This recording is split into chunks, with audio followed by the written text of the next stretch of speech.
Finally Dimpy एक programme में गई है टिटो के साथ घर पे झूठ बोल के। लिटिल उस प्रोग्राम में पाखी पहुंच गई गलती से और पाखी ने देख लिया कि डिम्पी यहाँ वो भी झूठ बोल के आई है, ये तो तमाशा बनना चाहिए। फिर वनराज को बुलाती और वनराज बोलता तुझे अपने बॉयफ्रेंड से मिलना था तो यहाँ पे क्या आती। बोला यहाँ पे मिलना है इस लड़के से, बोला ये मेरा दोस्त है, बोला ये दोस्ती तुम्हें तोड़नी होगी। पाखी ने बोला बॉयफ्रेंड से मिलना ही था तो किसी होटल में मिल लेती, यहाँ पे क्यों। वहां बोला माइंड योर लैंग्वेज, टिट्टू ने बोला। और वंडा ने टिट्टू को एक थप्पड़ खींच के लगा दिया।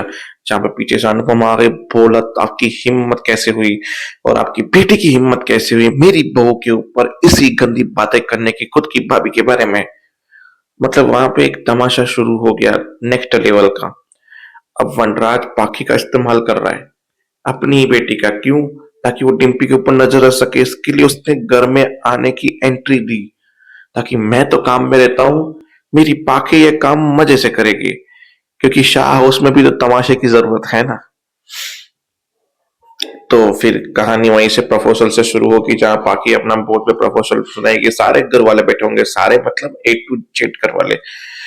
जब प्रपोजल सुना तो पाखी को लगा कि थोड़ा बोर हो रहे, बोला आप मानती हूँ कि छोटी की वजह से थोड़ा अपसेट है, पर मेरा प्रपोजल तो सुन लीजिए। बोला उसका ये मतलब नहीं कि मेरा प्रपोजल मैं नहीं सुन रहा हूँ, आई एम अ बिजनेसमैन, मैं जानता हूँ और मैं सीरियसनेस को क्या, मैं हर चीज को जानता हूँ, तुम अपना प्रपोजल सुनाओ। सुनने के बाद बोला ब्रिलियंट है ना आइडिया मेरा।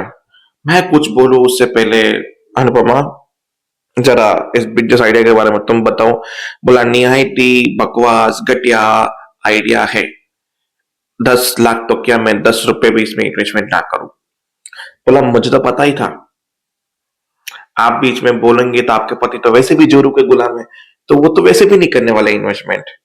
मतलब वापस से पाकी ने बदतमीजी करा, जरा भी तमीज है तुझे बोलने की, तुम क्या बोल रही हो। बोला ये बोर्ड पे 4 लाइनें लिखने से, इंटरनेट से, डिजाइनर्स के फोटो उठाने से कोई बिजनेस शुरू नहीं होता। फिर वनराज अनुज खड़ा हुआ, बोला कि मुझे बताओ कि मुझे रिटर्न कितना मिलेगा, कितने दिन में मिलेगा, कब कब मिलेगा।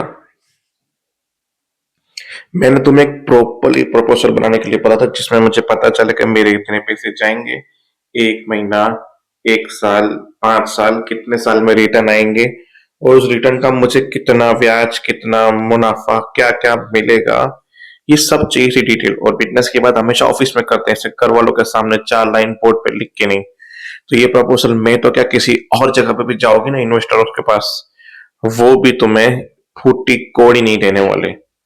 तुम्हें ऐसा लगता है मैं जोरू का गुलाम हूँ, ये वो तुम्हारी माँ की बातें मानते हो, एक काम करो ये प्रपोजल लेके किसी और के पास जाओ और वो तुम्हें 10 रुपए देता है या चवन ही देता है इस प्रपोजल के लिए तो मुझे बताना। ये प्रपोजल नहीं, मजाक है मजाक।